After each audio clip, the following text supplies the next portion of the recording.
Hi everyone, welcome to another web meetup of Ein Rand Center UK.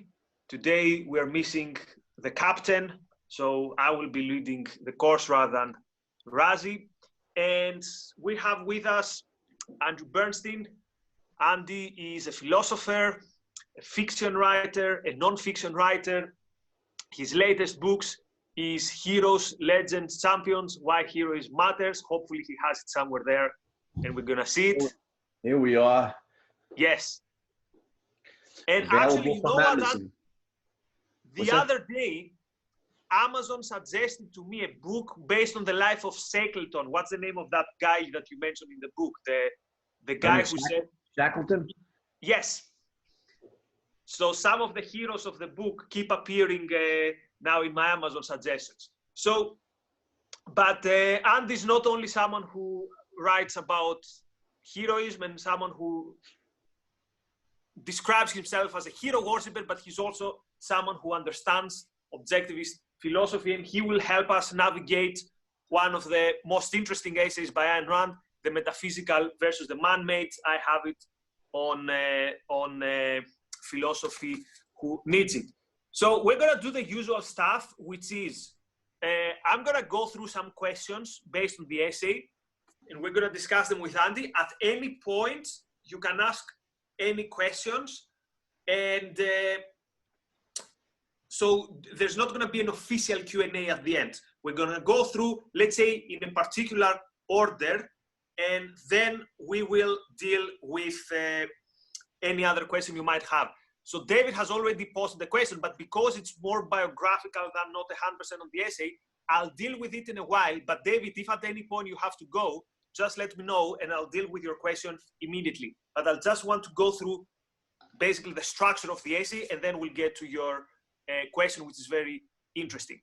So Andy, the first question I have is with one of my favorite quotes from the essay, and Ayn Rand says, quote, "Most men spend their lives in futile rebellion against things they cannot change, in passive resignation to things they can." And I think this captures the essay, that there are some things that we have zero control is, it's the metaphysically given, and there are some things that we have control in. And actually, before I ask the question, do you want to explain with your own words, in a simple way, what is the difference between the metaphysically given and the man-made? Right. Well, I think what Ayn Rand means by the metaphysically given is what's hardwired into nature, something that's not open to human volition. It's inalterable. I mean, we just have to accept it. The law of gravity just is, and we need to, if we're going to be rational, we need to accept that it is. And if we're going to fly, then we need to develop, by accepting the law of gravity, we need, then and only then can we develop engines with enough thrust to get us off the ground, get us, across the pond from London to New York or whatever, or even to the moon or to Mars. So the metaphysically given, what is hardwired into reality, can't be changed. It's not susceptible to human volition, can't be changed by any action of ours. It simply has to be accepted. And the man-made is something that's a product of human volition.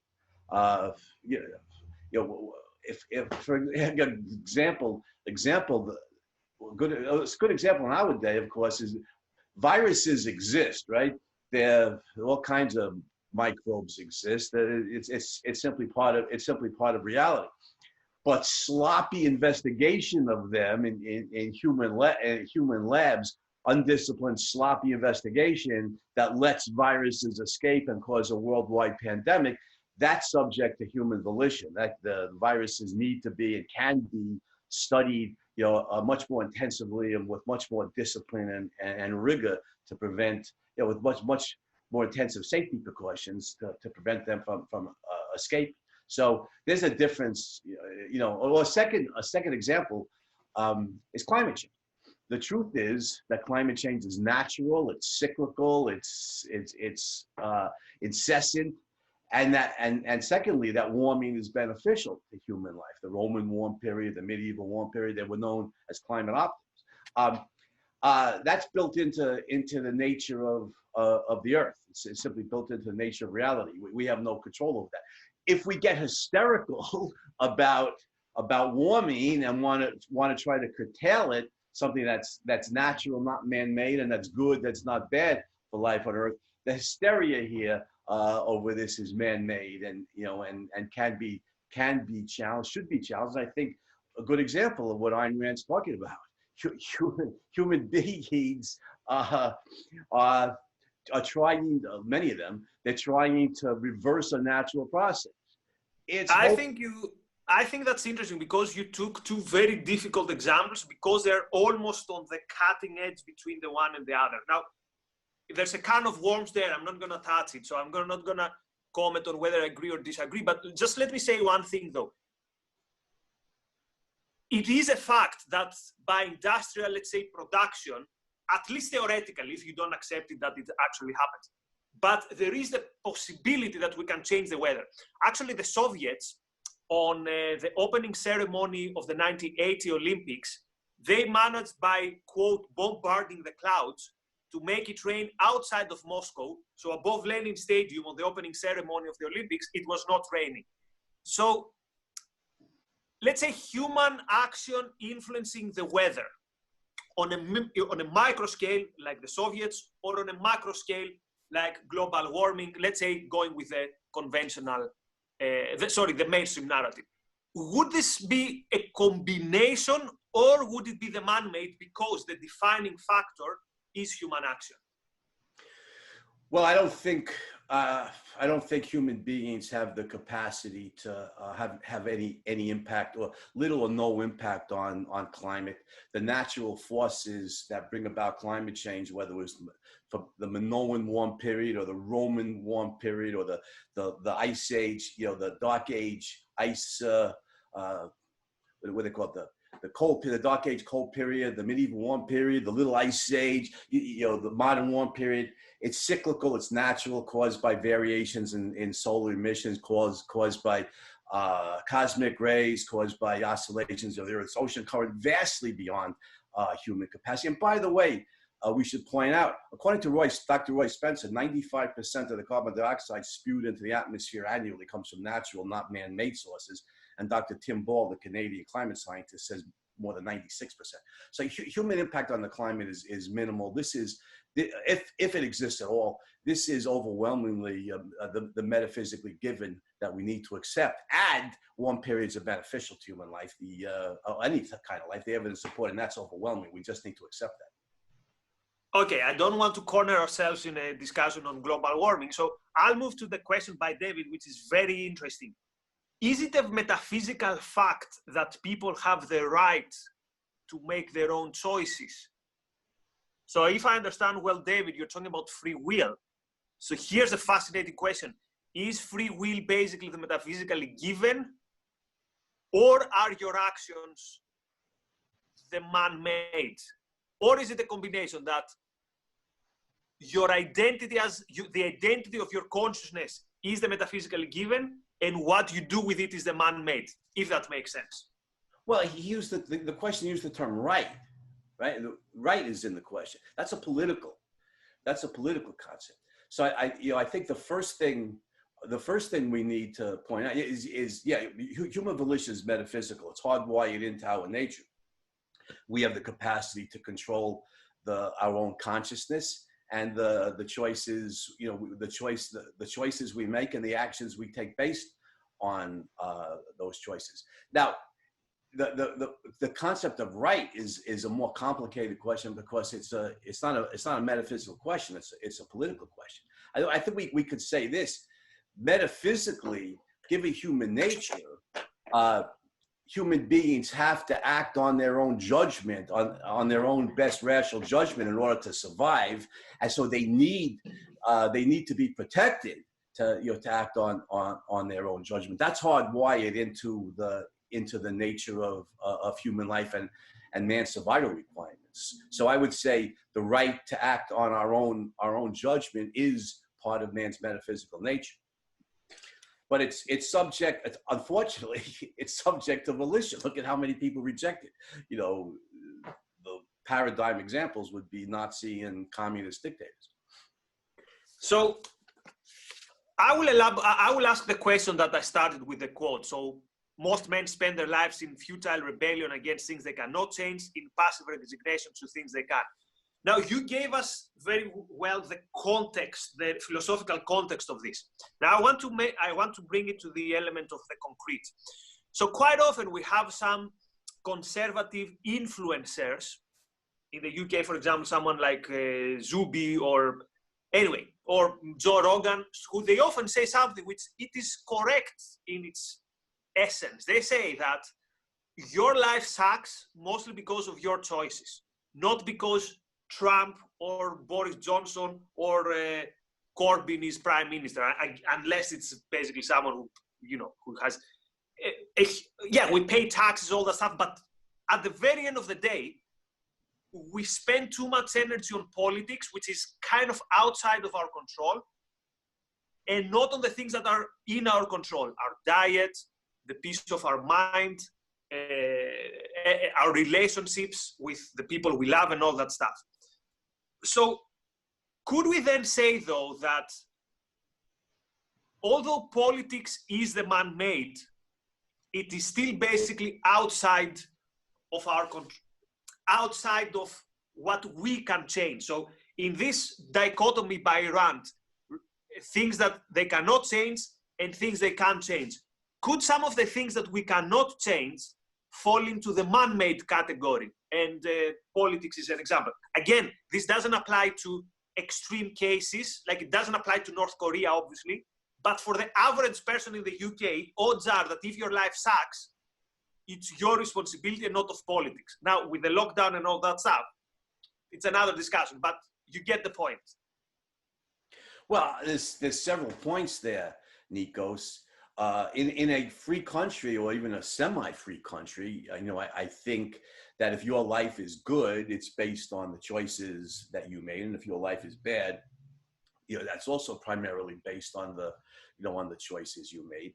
I also think that for most of us, focusing on our relationships, our career, like you said, our diet, exercise, fitness, health, we're better off devoting most of our time and energy to that than to politics. Nevertheless, politics is important. Obviously, the lockdown, a major example. And in the United States, it shows, to me, even a more extreme example is the authorities are not doing anything or very little to suppress these leftist rioters, Antifa and Black Lives Matter, these terrorist organizations.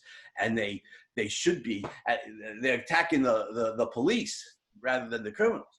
So, it's in reverse. So in a free country, first of all, politics affects us.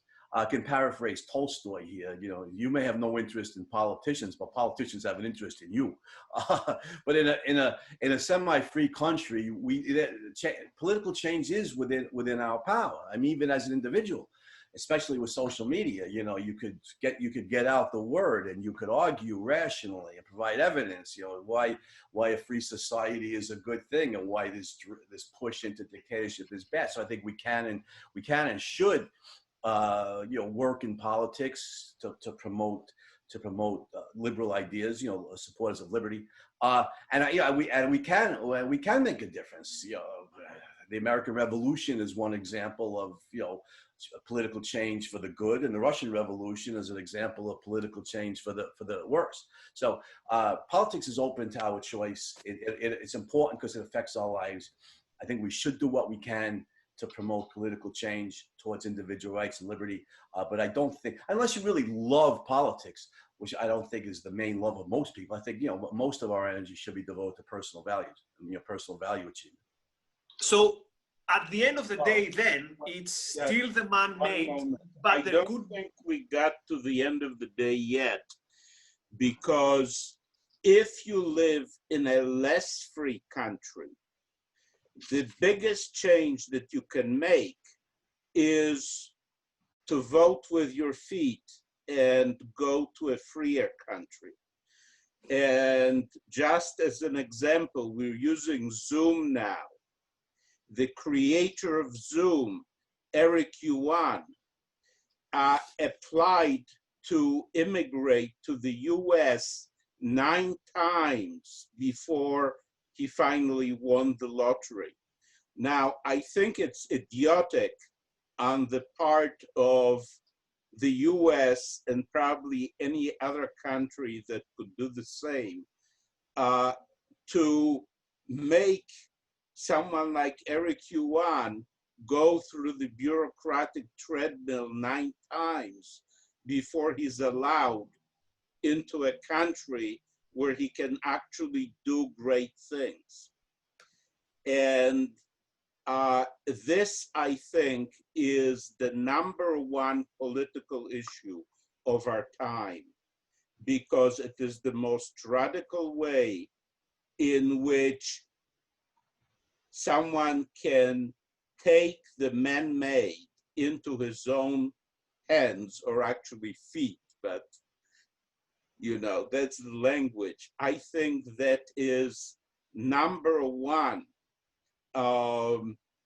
And people who happen to live in America but don't understand that the whole point of America is to make humans free enough to take charge of their own lives, unlike the rest of the world where most people take it as a metaphysical given that I was born here, therefore I have to live the way people live here.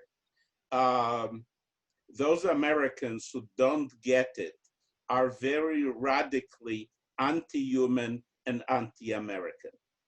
Yes, and what Adam said is also related to the question that Jonathan is, the comment that Bob is making. Says, history is given, but is man-made. And because it's man-made, it can be judged, even though it cannot be changed. So that's a very interesting way to put how something can be man-made, and yet it's still outside of your direct control of change. And we have a question by Jonathan. What are some modern examples on a psychological level of the failure to make the distinction between the metaphysical and man-made? That's a good question. I think Adam just gave a good example. You know, if you live in a suppressed country, there's but there's free enough that there's a possibility you could get out, or you could escape, and you just accept, well, I was born here, therefore I'm stuck here. That's accepting the man-made, that I'm living in this dictatorship, and and I can't get to a free country. Whereas in reality, you could choose it. And when Adam was speaking, another example occurred to me of religious people. The overwhelming majority, I think there were some exceptions, but the overwhelming majority of religious people are people who were raised in a religious family, and not only accepted the basic premise of God, that there's this super ghost of the universe who created everything from nothing, but generally accept a particular religion that they were brought up in. Like most Jews who are practicing were raised as Jews, and most Catholics who are practicing were raised as Catholics, and most Baptists who are practicing Baptists were raised as Baptists, so on and so forth. And they just accept that uncritically, even though the religious practice may be very harmful to their life. We gave a few examples of that, in a discussion a couple of weeks ago. But it may be very harmful to their lives, but they just accept it. So, they accept the man-made here as though it were in two ways. This belief in supernaturalism, this faith-based belief in the creator and creation, and then the conformity to the particular religion of their parents, their family, their denomination, their church, their clergy, and so on. And they're just conforming to the man-made rather than questioning, or criticizing, or rejecting it. I think a case that tests the limits, I'm not gonna comment on it because my knowledge is not enough, is a transgender discussion. because there you have the supposedly metaphysically given or the actually metaphysically given challenged in a way that it makes it more like the man-made. So the idea that I'm going to change even my own physiology, so to speak, try to intervene in my biology. And there's something, anyway, I'm just saying sometimes the limits are very difficult to say where it falls, where exactly in the category. So well, David, let me say something on that, yes. Nico. I mean, first of all, we need to point out that, it should go without saying to supporters of individual rights, if somebody wants to go through a sex change process, they have the legal, political right to do so. But of course, and cosmetically, we can make sex changes. A man can come to look like a woman, and so on. But biologically, we remain men. If we think that we're going to become women by having a sex change operation, we're false. For example, we're in the UK, right? So you guys remember Monty Python? I don't remember which movie it was, but they were talking about a man having a baby, and he says, well, where would he gestate it? In a box? A man can't have a baby, no matter how many sex change operations he has. You need a woman to do that, and men biologically are not women. And so we could make cosmetic changes. We have the right to do so, although I think it's irrational. They have a right to do it. I have a right to condemn it as irrational. But the key point is we can't change the metaphysically given of our biological nature. We remain men. Right. So David comes back with a follow-up of his question, which it's very, very interesting and difficult. So let's see. So Rand said, what one must accept is the fact that the minds of other men are not in one's power. I can see how that could be said to be a metaphysical fact. Here's the problem, David. I don't think it's a metaphysical fact. It's a man-made fact, which is yet outside of your control. But let's continue. But then she continues. One must accept their right to make their own choices. Why must we accept rights which are man-made? Okay, let me give an example. So I've had a conflict forever with my mother because I tried to make her quit smoking. Now, there's no way I can force it to her, and I shouldn't be able to put a gun against her and say, quit smoking, okay? So I have to accept the right to make her own choice. Why must we accept rights which are man-made? The way I see it, the reason we have to accept it is, I think we've discussed it in previous cases, you and I, that we understand that's the only way for people to live on Earth, right? So it doesn't mean that the world will stop, the Earth will stop turning if we have no rights. But the best way to live life on Earth is if we have rights. Therefore, if the concepts of rights, although it's based on the metaphysical nature of man, is a man-made moral sanction, this doesn't mean that we should not. So it's not that we only respect the metaphysically given and we don't respect things that are man-made. So let me give a silly example. The girl I have a crush on has another boyfriend. What am I gonna do? I'm gonna kidnap her because it's the man-made and not the metaphysical. So I understand that the issue of consent and the issue that you are with whoever you want means that you have a right to do so. That's man-made, but still I'm going to respect it. Andy, any comment on that? Yeah, sometimes, let me point out, sometimes the judgments made by human beings are correct. I mean, when Pasteur identified that germs cause many diseases, he was right and made possible tremendous advances in medicine. And we can kill off the germs without harming the organism. We could save lives. Sometimes human beings are correct.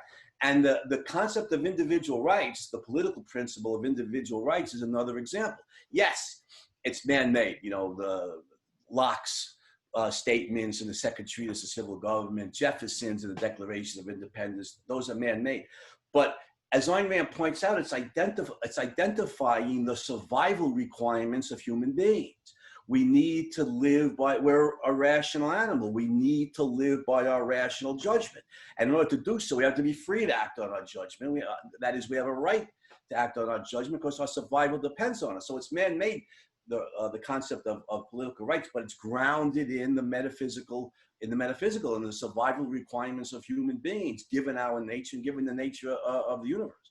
So, I mean, we always need to emphasize. Ayn Rand named her philosophy objectivism, because, you know, concepts, values, and rights are grounded in the object, in the objective world, in facts, in reality.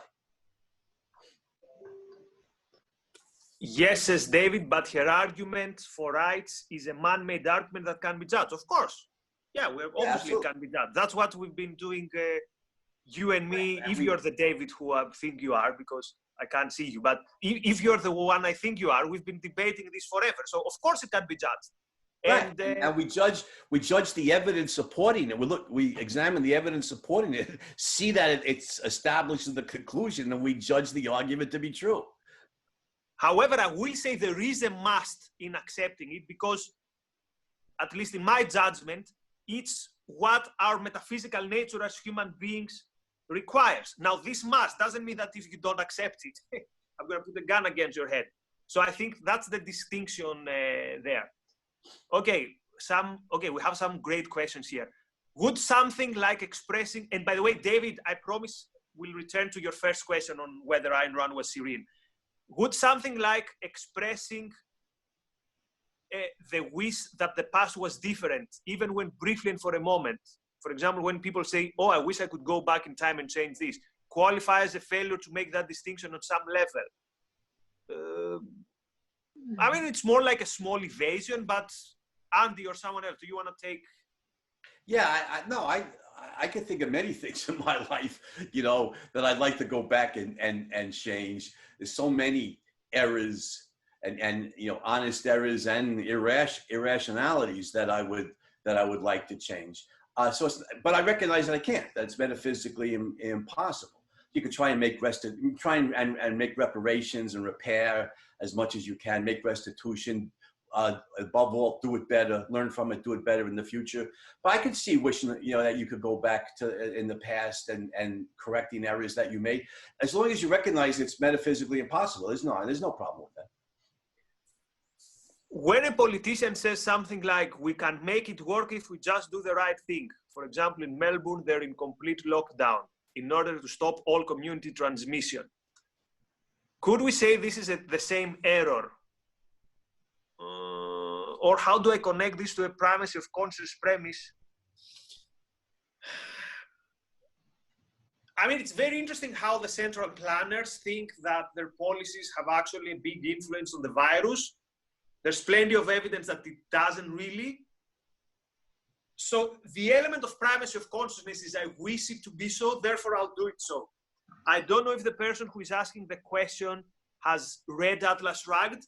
You will notice that quite often the central planners make this whimsy argument. If we really believe it, it will happen. That's definitely primacy of conscience. But is there an element also of metaphysical versus man-made, Andy? Well, first of all, I mean, there's a logical point here, and that is such mentalities often, you know, and the term in logic is they cherry pick their data. They'll focus on whatever evidence they can find that would tend to corroborate their conclusion, and simply ignore, evade, or deny the evidence that would, you know, would contradict it. Now, I haven't looked at this carefully, so correct me if I'm wrong, but I believe that, for example, Kristi Noem, the governor of South Dakota, you know, basically left the economy open. She didn't shut down the economy. She said she expected people in South Dakota to be, you know, to understand, you know, in effect, to act rationally. And I don't think South Dakota has any high incidence of the disease or mortalities than any place else. Might be lower. Now, of course, it's got a low population density, which helps. But yeah, and I think also isn't that the case in Sweden, where they did much less, you know, of the lockdowns? And I don't think Sweden has suffered more than any of the places that did do the lockdowns. Well, so it's it's complicated, but for example, anyway, let's not make it about COVID, okay. But yeah, sorry, go on. Yeah, so you know, there's a primacy of consciousness mentality is cherry picking data is a primacy of consciousness mentality. Like you said, we wish it to be so it is so. Here's the evidence that shows that it's so, and we simply don't look, you know, we don't look at all of reality. We don't look at the big picture. We don't see the full context. We deny a lot of evidence, which is a rejection of the primacy of existence. On a primacy of existence mentality, reality is out here. We have to be aware of it. We have to study it. We have to study all of it, the big picture. So I certainly think there's a primacy of consciousness mentality here. That means, you know, we reject. On many cases, we reject facts, we reject existence, we reject objectivity. So I think there is, you know, an element of rejecting the metaphysical here. So Bob says, another example of the man-made that must be taken as a given is emotion, but judgment should be made of the ideas and values that led to the emotion. Exactly. So basically, you should not try to hide an emotion under the carpet, but at the same time, you should make sure that you understand where the emotion comes from. David, the question of children, I don't think it's the same because they haven't formed their full capacity of the rational mind.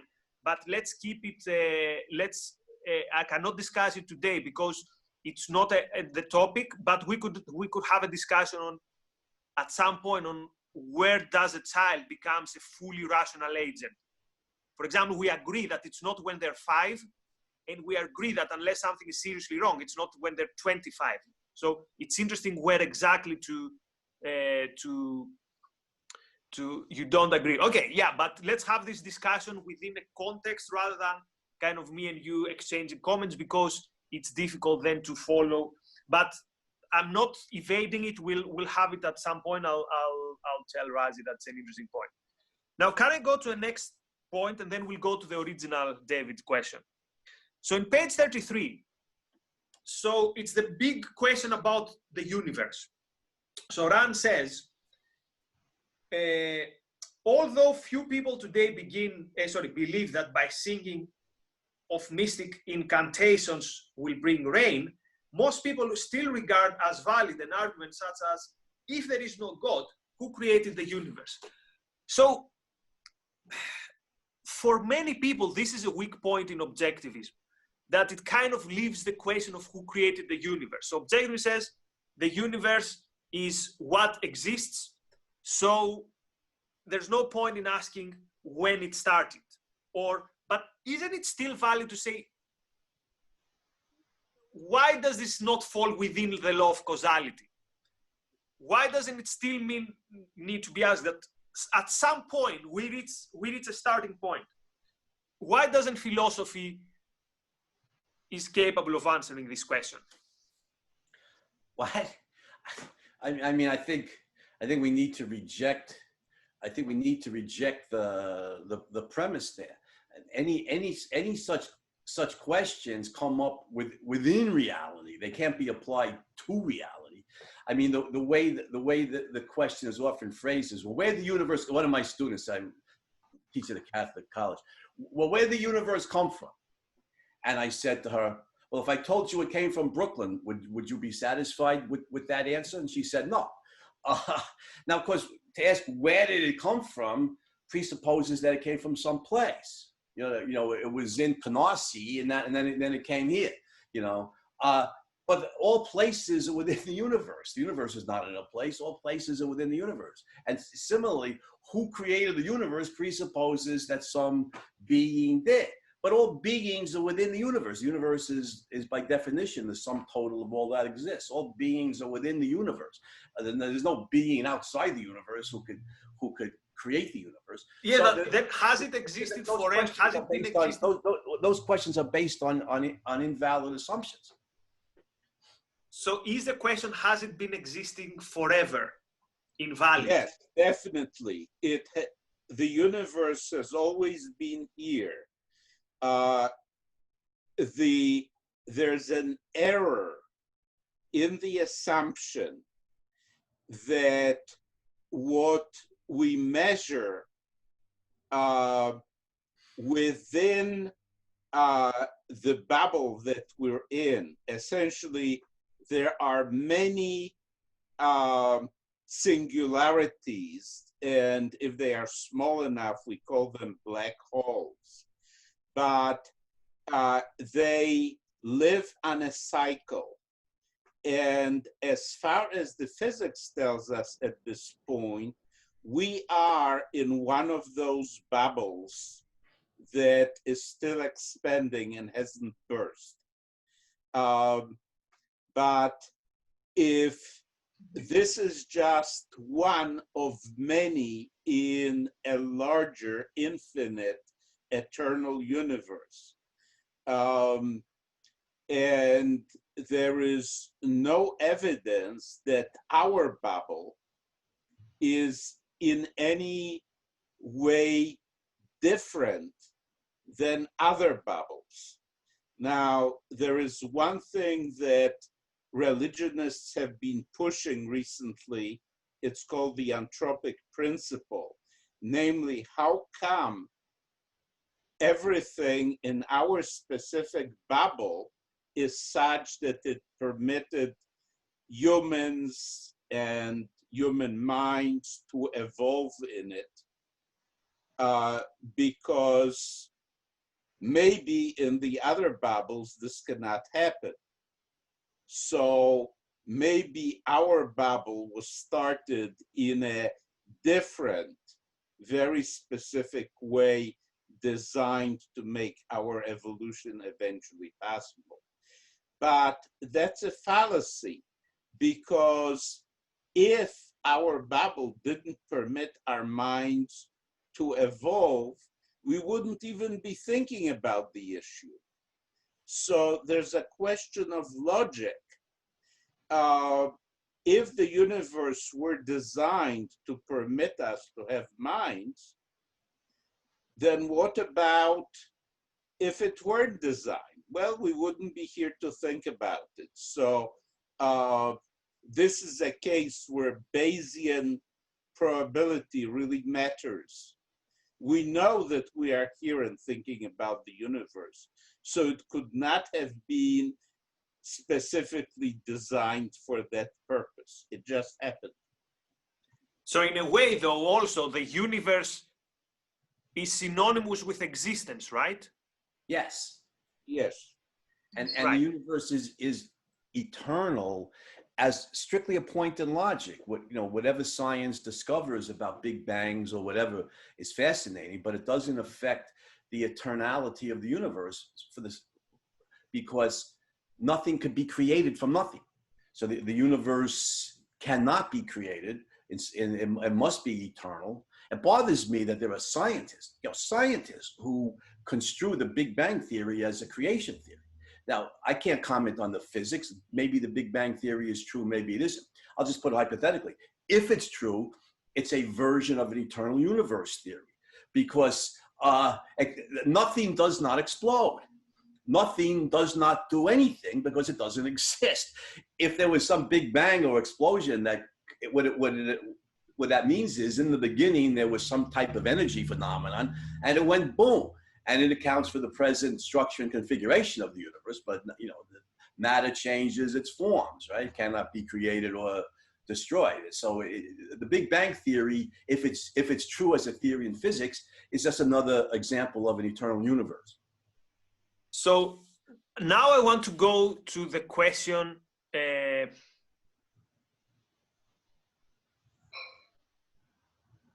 Okay, let me actually go to the first question by David, because I promised we'd tackle it, and then we'll go to newer questions. So David asks, was Ein Rand serene? If not, why not? For people who wonder where does this come from, the essay starts with a serenity prayer. Now, I'll say something as a short introduction. There has been a lot of discussion on Rand's character. In my opinion, this doesn't say much about the philosophy itself, but because it's interesting, for me, it has more of an interest from a biographical point of view. So I'll just say this. Based on who you listen to, you get different points of views. So you'll get completely different points of views if you read the Branden's biographies and you get a different point of view. If you read, for example, 100 Voices, which is an oral history of Ayn Rand. Now, I trust the latter more, and that's because it also includes voices of critics. So I'm more towards the picture that the 100 Voices builds, which is more towards, let's say, the serene side. But it depends also what we mean serene. Doesn't mean someone who doesn't get angry, for example, when they see evil in the world. But we have at least one person here with us who has actually met Ayn Rand and had told me the story. So Andy, do you want to tackle this? Yeah, and I only met Ayn Rand briefly on 2 occasions. So I can't claim that I was personal friend of hers.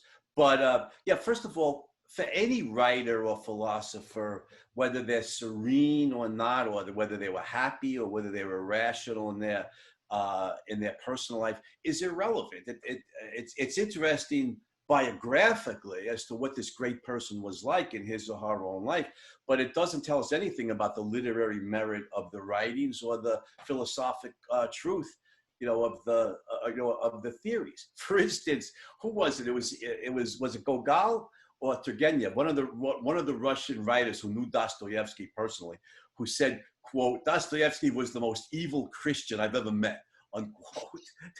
Now, that's based on the assumption that Christianity is supposed to be good and people who are Christians are supposed to be good. That's like you would say, Nikos, that's a whole nother discussion. But if Dostoevsky was this rotten person, which maybe he was, it doesn't in any way minimize the literary genius of the brothers Karamazov or Crime and Punishment. And similarly, similarly with Ayn Rand, The Fountainhead and Atlas Shrugged are to be judged by literary principles. This plot structure, the depth of characterization, the seriousness of the theme, the way that is the theme integrated into the story or not? Is it dramatized or just spoken about? And similarly for objectivism, the primacy of existence principle does not depend on what Ayn Rand's personal life was like. It depends on the evidence, anything in objectivism. The mind is man's tool of survival, or, the mind requires freedom. All of that depends on evidence. It doesn't depend on what Ayn Rand's personal life was like. And that's true for Plato, Aristotle, Shakespeare, Hugo, any philosopher or writer you want to mention. So let me give one last example, Nikos. Yes. Karl Marx is supposed to be a rotten person from what I hear. For one thing, what did he didn't recognize his illegitimate son. I think he pawned him. He had an affair and he made Engels appear as the yeah, but that's not even in the top 5 worst things that Marx did. But anyway, even though the kid looked like him, and he wouldn't he wouldn't let it was one of his servant girls, right? He wouldn't let Yes. the kid come visit the mom. Well, he wouldn't let him in the front door, made him come in the back to visit, to visit his mother or something. Okay, let's say all of this is true. Okay, that means Marx was a shady character. He was the Bill Clinton of his day, or whatever. But what does that tell us about Marxism? Well, it tells us nothing about the philosophy.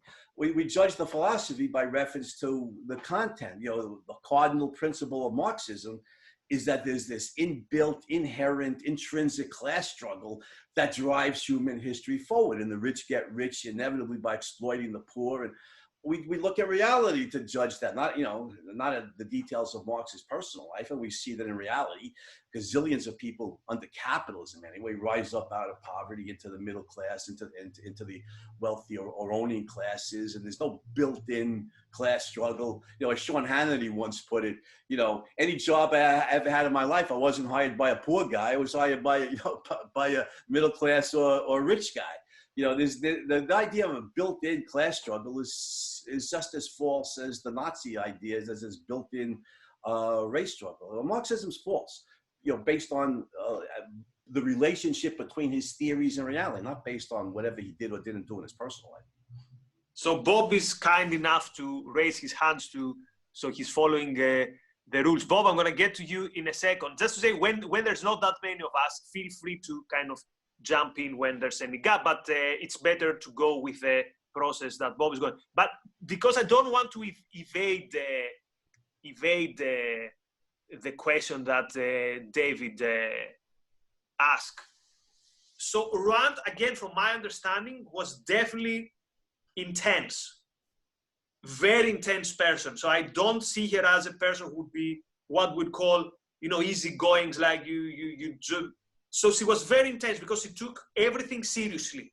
Now you can take this however you want, but it takes seriously means that I'm not saying it is like, oh, you take everything seriously. I think literally she took everything seriously. So whether that's influenced this kind of serene outlook, I don't know. But I don't have any element. And again, I've read all the biographies of people who like her and people who don't like her. I don't have any element that, or any evidence that she fell into the confusing the metaphysical with the man-made camp. So anyway, take this with a pinch of salt. Let me say one thing on this, Nikos. I don't have a lot of knowledge on Ayn Rand's biography. To me, everything I need to know about Ayn Rand, I got from reading The Fountainhead and Atlas Shrugged. Her soul, as well as her intellect, are in those novels. But I would say rationally, you know, whether Ayn Rand did this in her personal life or she didn't, you know, that it's morally right to rail against injustice, you know, to be angry. There's this conception in our day that to be angry is self-evidently a bad thing, you know, or to hate is self-evidently a bad thing. And that's just false. Those are emotions. They're based on certain values and premises. And the rational question is, who are you angry at? Who do you hate? So if a humane person hates Hitler and is angry at or Stalin or Mao and is enraged by these terrible crimes and or some dictator today, that's a rational response to injustice. That shows you care about human life and you rail against the mass murderers, and you try to educate people, and you try to take remedial action to prevent, you know, similar mass murders in the future. To rail against metaphysical reality is irrational. You know, to be angry because there are viruses in the world. I'm angry about the Chinese regime's mishandling of the start of this pandemic, which at the very least was massive incompetence and maybe worse. But we can't, it's irrational to be angry at the existence of viruses. We can certainly be angry and should be angry at the mismanagement and mishandling of those viruses and of American and Western, you know, journalists and intellectuals apologizing for the communist regime's mishandling of this crisis. So David says her essays are full of vitriol. She's using emotion, her anger, to persuade rather than the arguments. So my objection here, David, is that there's definitely a lot of anger and a lot of name calling. But in my opinion, this has nothing to do with that she's using it to persuade. She's not telling you, for example, the conservatives or the new left is bad because they make me angry. She doesn't make, for example, the emotionalist argument that Black Lives Matter says we are dying, or Extinction Rebellion does. She's saying these people are this and this and this, and my moral judgment for this and this and this is that they're crooks or whim worshippers. And to be honest, it's one of the reasons I enjoy her essays, this judgment, but I disagree with you when you say that that's how she makes an argument. So you say anger is an emotion, agreed? It's not going to help you think carefully and persuade people with arguments. Yes, but I don't think she does that. And to be honest, it's impossible not to be angry. So for example, yesterday I did a show on the Daily Objective on Extinction Rebellion. I was angry because if these people's ideas follow their logical conclusion, there's going to be the biggest genocide the world has ever seen. And that's not an exaggeration. Imagine a world without fossil fuels energy and where our diet is only plant-based and there's no, let's say, mass transportation with aviation and stuff. How does being angry help you? It doesn't help me. So I'm not basing my evaluation on Extinction Rebellion of being angry. I understand it. And you know me, I'm not a person who is hopefully an emotionalist. But it's impossible to discuss such a movement which enjoys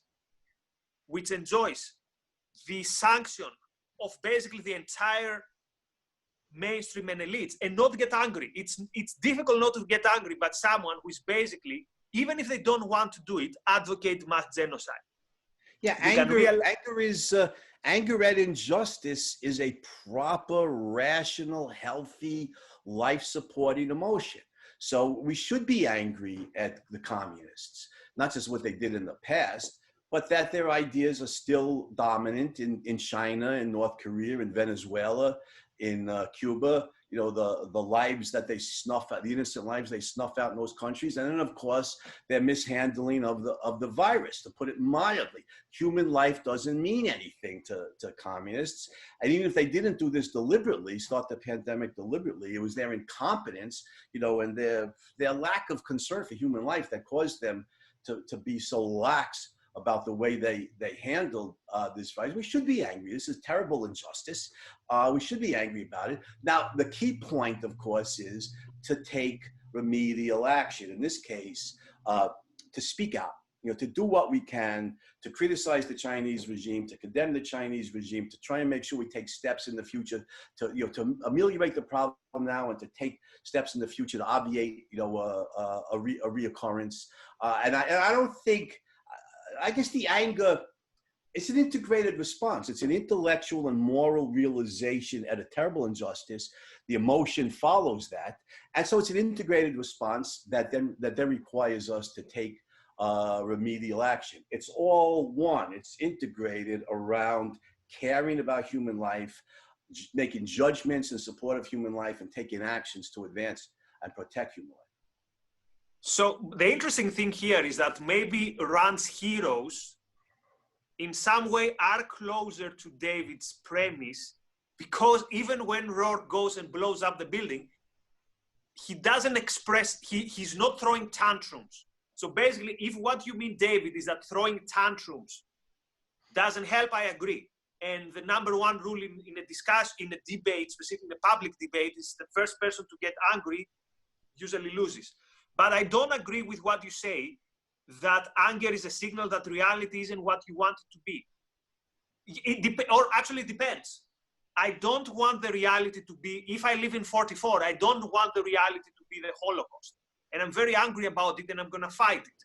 Now, if it's like throwing tantrums because reality is not obeying my irrational whims, then yes, it is irrational. But I think this has to do with a discussion on what is the nature of emotions. So I'm sorry to, in every question, to tell you this is another discussion, but since we haven't got all the time in the world, I think from now on, this seems to fall more on the nature of emotions discussion rather than on the metaphysical versus the man-made. Yes, David says also that he needs to go, but it was a useful thing, but I don't agree. I get what you say, but I don't think that this is what runs on. Anyway, thanks a lot, Nikos, let me add something here. And again, the virus example is a good one. It's current. It's perfect. Again, it would be irrational if I was angry that there are viruses in the world. There's nothing we can do about that. We have to accept that there are viruses, and then we can work on remedies. We can work on medicines that could treat them, vaccines that could prevent them. But I think we should be angry, again, at the Chinese regime's mishandling of this. This is the man-made. It can be different, should be different, needs to be different. It's got to get better, and we should be angry about it, and we should speak out, rationally. The anger can be part of that, And Ayn Rand, you're right, Nikos. Ayn Rand always gave evidence for why whoever she was against, why they were wrong. The environmentalists, and she called them the anti-industrial revolution. She gave a whole argument about how their philosophy is pernicious. It's harmful to human life, and that's why she was angry. And it was one integrated whole. And it's the same here. We're dealing with the communist regime in China about the virus. It's an integrated whole: rational judgment, moral condemnation, anger as an appropriate response to moral injustice, and then speaking out to try and remedy this and improve it for the future. So let's go to Bob, and then we'll go to another question by Jonathan.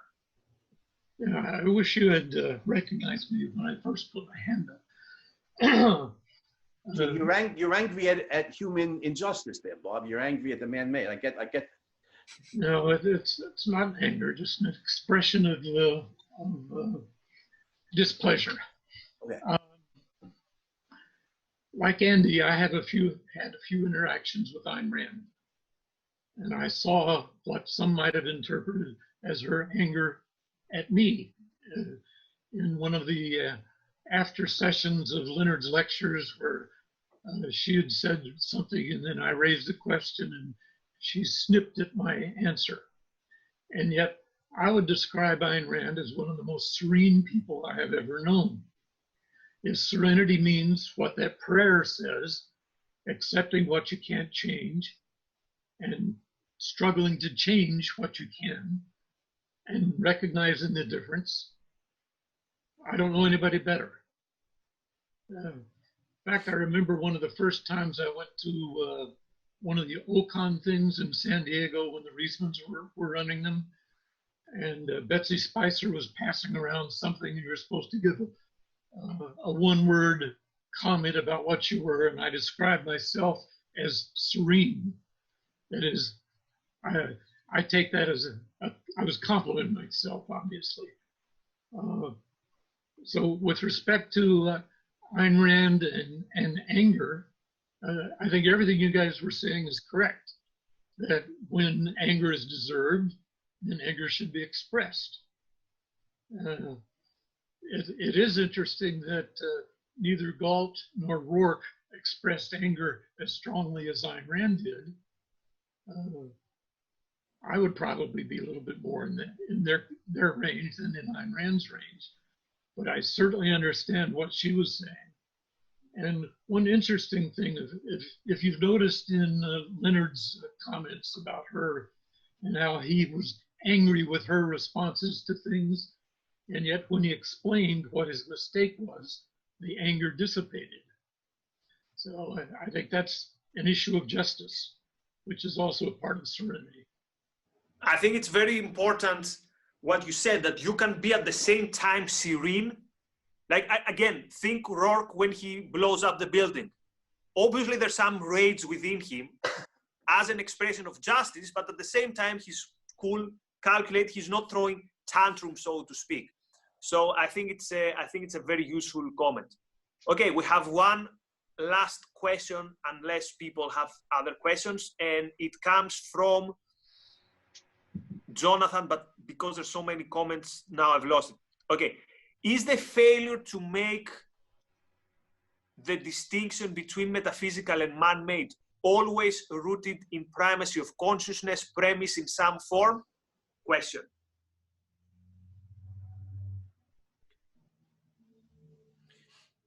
That's a good question. I'm just trying to think. So I'm just a kid from Brooklyn. I'm trying to get some examples, trying to tie this, to observational reality. Just off the top of my head, I'd want to think about that more carefully, because it's a very good question. My guess is that in some form, it might be implicitly, it could be an honest error, but people, people make philosophical errors honestly sometimes, especially when they're, butcher, baker, candlestick maker. They're not particularly interested in philosophy and don't study it. So yeah. While you're thinking, Andy, I found an example. Yeah, go ahead. While you think your example. So quite often, my students, I teach social sciences, which, as you realize, it's the most left-leaning field in the world. So for my students, it's completely impossible to think of a world without taxes or without the government that controls the areas that the government controls today. Even if a student understands what is the primacy of consciousness, I don't think it's necessarily a primacy of consciousness issue. It would mostly be an issue of lack of education or of imagination or of context. So I could think a case where someone mistakes the metaphysical for the man-made, which though is not a primacy of consciousness error. Would you agree, Andy? Yeah, like I said, I want to give this a lot more thought, but I think in that example, Yeah, again, I'd want to think about it more, Nikos. At a deeper level, there may be some primacy of consciousness element at work there. Right. So I have actually one last point, and then unless there are no other questions, we can wrap it up. Where's my list of questions? Yeah. So it's one thing that I had the profound, let's say, self-development revelation, and it's at the bottom of page 39. So it says about people who don't know what to do, and they take this with, as he says, let's say, as this has a crippling result. And she says, when such a man considers a goal or desire he wants to achieve, the first question in his mind is, can I do it? And it's not, what is required to do it? His questions means, do I have the innate ability? So, for example, I want to be a composer more than anything else on earth, but I have no idea how it's done. Do I have that mysterious gift which will do it for me somehow? He has never heard of a premise such as the primacy of consciousness, but that is the premise moving him as he embarks on a hopeless search through the dark labyrinth of his consciousness. So here we have an example, who is our friend who asked, I think it was Jonathan who asked this question, where someone does not actually consciously takes this as a primacy of consciousness issue, and yet it's an inherent belief in what makes him consider the man-made as the metaphysically given. Like, oh, it's impossible for me to be a musician because I haven't got this innate. Now, there is probably such a thing as talent, which, although we can't explain it 100% scientifically, but at least this quote had a big, profound influence on me. And let me give an example. I was a big fan of martial arts, and I've stopped them for years because I thought I had the problem in my back. Turns out I had zero problem in my back. I was just ridiculously unflexible. So I thought, well, that's it, never again for me. Till someone, a good personal trainer, told me, there's nothing wrong with your back. You're unflexible. Do stretching. Do some months of stretching, and then you're ready to go back. And that was something that, again, instead of asking, what do I need to do? I just asked, oh, could I do it? Now, obviously, there are some limits to that. So, for example, I'm never going to be a power lifter champion, but it's important to ask the right question.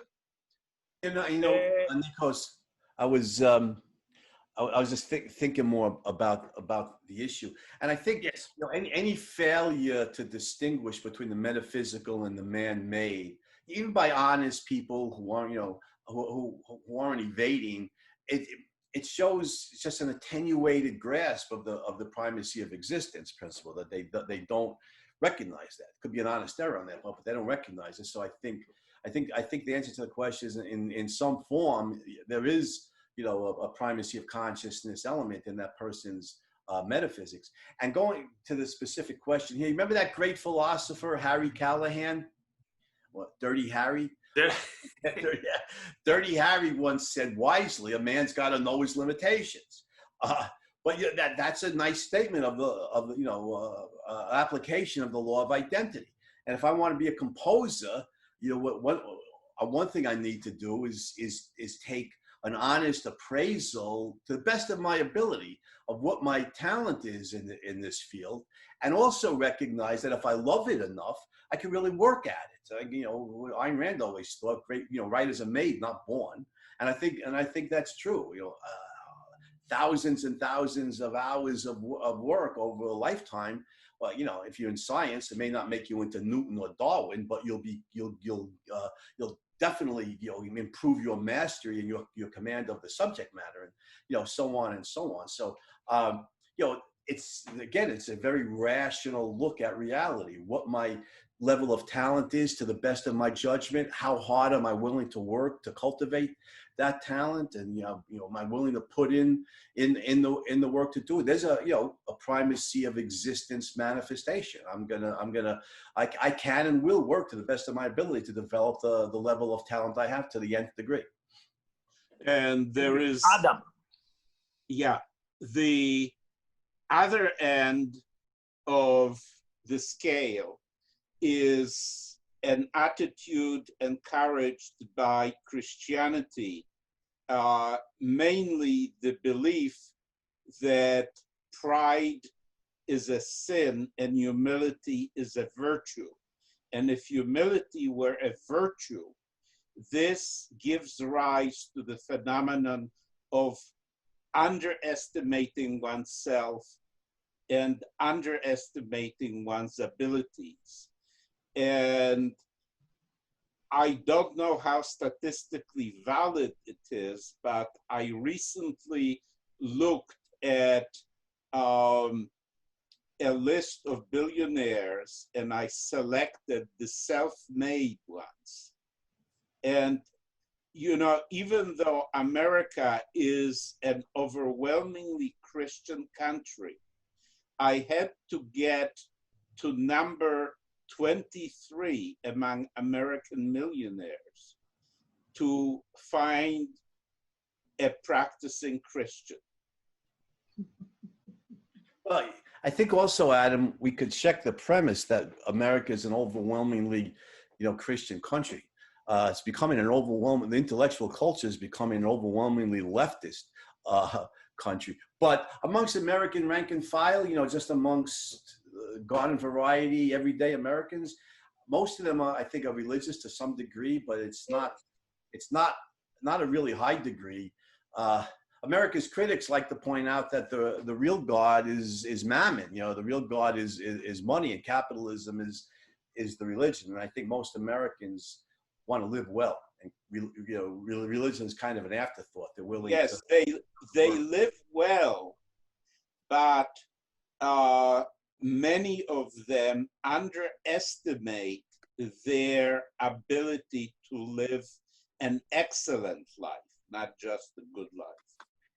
I think your general point is right about religion. In real religious cultures, it leads to that belief that human beings are sinful leads to a lack of belief in one's talent, a lack of belief in one's ability to do good, and a lack of any advances in any serious cultural area, from the arts to philosophy to the sciences to medicine. Science is the lust of the eyes. Wasn't that St. Augustine? That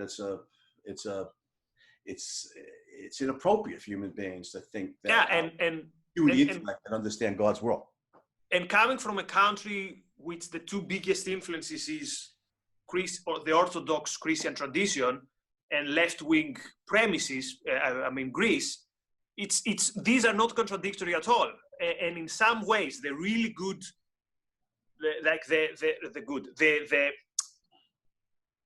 the convinced communists and the convinced Christians, politically they don't get along, but they recognize in each other that, you appreciate humility, you appreciate the poor and all that stuff. So there's not necessarily a difference there. And it's very easy. You see countries that are good in the one being good in the other. Like, I don't think, for example, in a completely secular country, the type of communism that we saw in the 20th century would have such a chance to succeed. Anyway, looks like we have covered all the questions.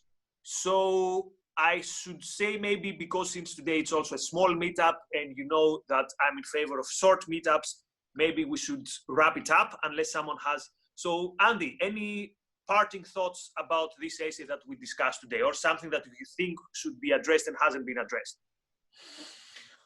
No, I think we've covered the essentials.